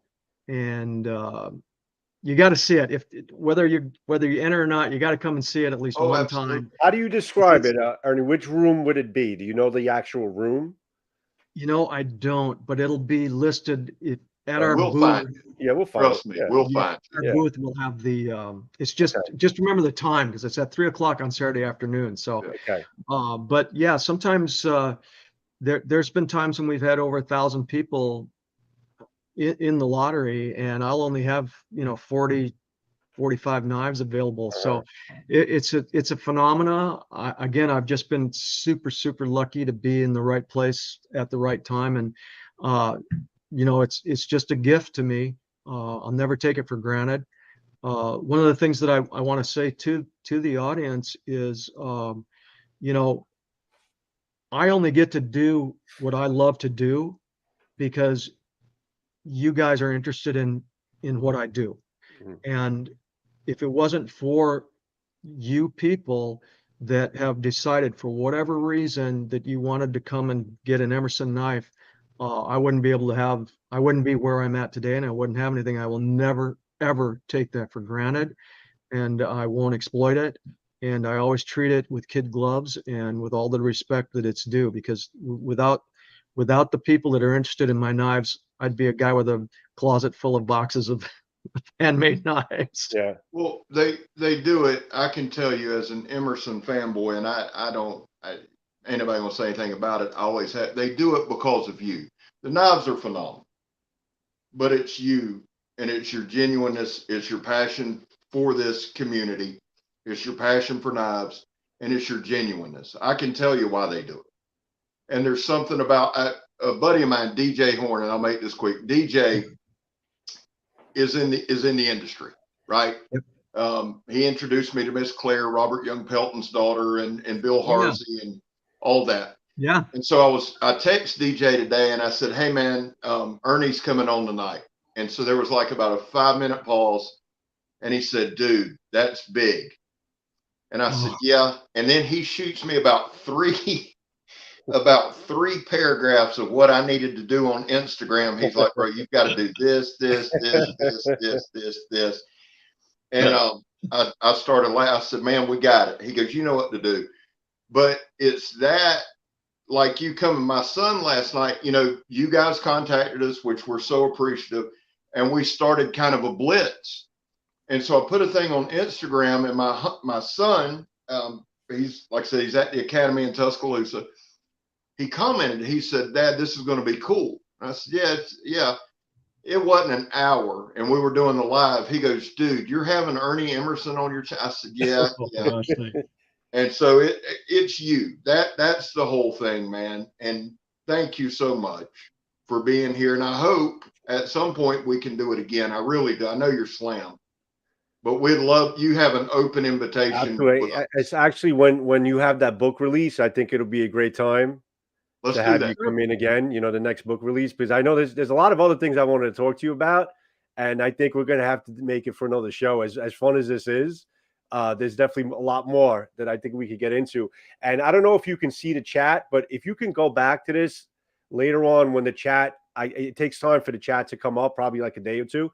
But if you can go back and take a look at the comments and the love that you're getting in the chat room, you're either getting people that know your knives and are showing their love for your knives, or people that are saying, where can I get my next Emerson? I love this guy. I knew I love this guy for a reason. And everybody's just echoing that in the chat. So there's a lot of love in the chat room, and people, and just hearing your story and hearing your passion. It just, it goes a long way with a lot of people. It really does. I literally just got a text while I was sitting here. I read it from my boy Dale. He said, so what you're saying is my first Emerson needs to be a CQC 8. So how about Mr. Emerson? Why don't you answer that? If you were going to recommend one of your knives, now Dale's about my size. He's not as good looking, but you can't. Big boy, big hands. If you were recommending a knife to someone, what would you say? Hey, your first Emerson should be. And I'm open ears too. Well, the CQC8 was a knife that I developed for the British SAS. And because the guys that I was working with at the time, you know, it's funny, and without getting into a lot of the craziness, and I'm not trying to cloud it and secrecy. You're fine. But there really are, if you look at the movie Mission Impossible, there really are international partnerships with different special forces units. And so they cross-train and they go on missions together at different times. And at the time that this was going on, there may have been a little bit more of it, because it was when the breakup of the Soviet Union was taking place. And there was a very, very high concern about the probability or possibility that nuclear material might fall into the wrong hands, to the highest bidder, so to speak. And so a lot of these groups were put together, units and things like that, that had to be able to work internationally across borders and things like that. And I just so happened to be, I guess, I don't know how to say it. I was working with some of those units, not as an operator, but doing stuff, doing a little training here and there. And the SAS wanted a knife, or at least the guys that were in this unit wanted a knife that they could call their own. And so I developed that knife that's a fighting knife. There's no question about it. It'll work good as a utility knife, and I know guys that have skinned deer and everything else with it. But that CQC8 is that's one of my original designs, and there's nothing wrong with that knife. I would take it any place, anytime, anywhere, and feel confident that it was. I carried a CQC8 for a long, long time, and used it for everything under the sun. You could have 100% confidence in that knife as being a useful tool and a lifesaver if it ever had to be. Now, real quick, and and then I'm gonna have to adjust something real quick, but real quick, and that's kind of a kick-ass thing. You not only made these for operators, but you trained them how to use them, correct? Yeah, to a degree. There were several things that I did. I was the lead hand-to-hand combat instructor and edge weapons instructor for a group. It was called GSGI, Global Studies Group Incorporated, and that was made up of a lot of plank owners from SEAL Team 6, and we traveled all over and did classes and taught everything from, shooting skills. I wasn't one of the shooting instructors, but my skill set was hand-to-hand combat and edge weapons. And so we went around and trained all kinds of different units, from prison guards to personal protection people for the owners of Microsoft and different companies. I mean, it kind of went across the board. We did security analysis for areas that needed evaluation on how good their security was, and a bunch of different stuff like that. So yeah, I did a lot of that training, and then also after that kind of wound down, some of the guys went their separate ways because life happens, and then I started my own training program, and I've taught classes all over.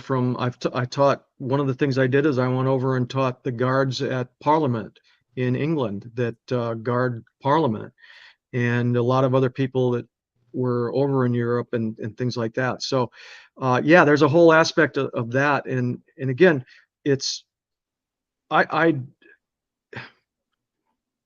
was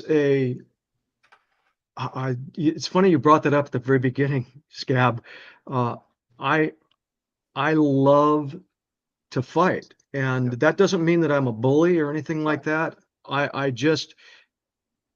look back even when I was a young man in high school even, and I got into a few scraps here and there, let's just say that, but it was always on the right side of things. It was when the bully was picking on somebody that it's like, no, I'm not going to put up with that. You want to fight somebody, I'll fight you.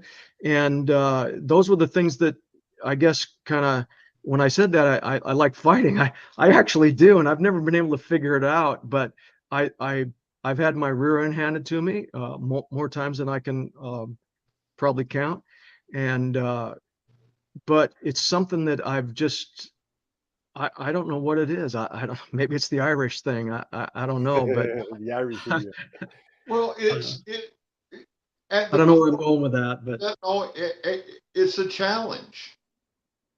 Oh, it's the how much, and it's how much can you take?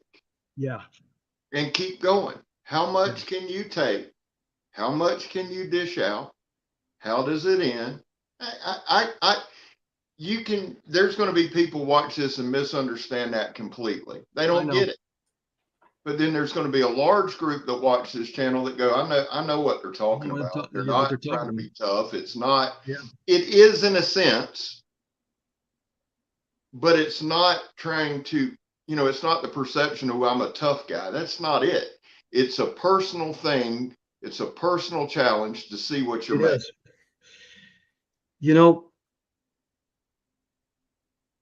When you step into the ring, or you go onto the mat, or you go out into the street, it's you.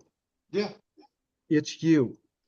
There's nobody there to, it may be in the ring there's a referee and but what I'm saying is that you can't fall back on somebody. And again, for me, that's always been the greatest challenge, is to know that the self-reliant, self-sufficient, I think that's part of that. That's part of that American heritage too, is like the rugged individualist, the self-reliant person that's like, you know what? I see a mountain range over there and we got to get this damn wagon over that mountain range. So we best get to it because daylight's fading. And that, I can't do that now. So maybe I met my challenge in that manner. I don't know, but it's I've a psychologist will probably be able to tell you how messed up I am, if you will, for being that way. But I've never done anything that I've regretted. I've never in a fight, even in a barroom brawl, the minute that a guy ever said uncle, or you know what, I've had enough, I stopped. And because what's the point? If I didn't live by a code, then I'm a bad guy. And again, that's something that in the books that I've written, I stress that so strongly, that we have to live by a code. We have to have a moral compass. We have to have a set of strong ethics and morals, and we have to believe that we are here for a purpose, that God created us, and He gave us the rules that we should live by, and we should follow them. Because if we all followed those rules, it'd be a lot better. It'd be a lot better place to live. Let's just say that. I agree. That's a fact. I agree. Right.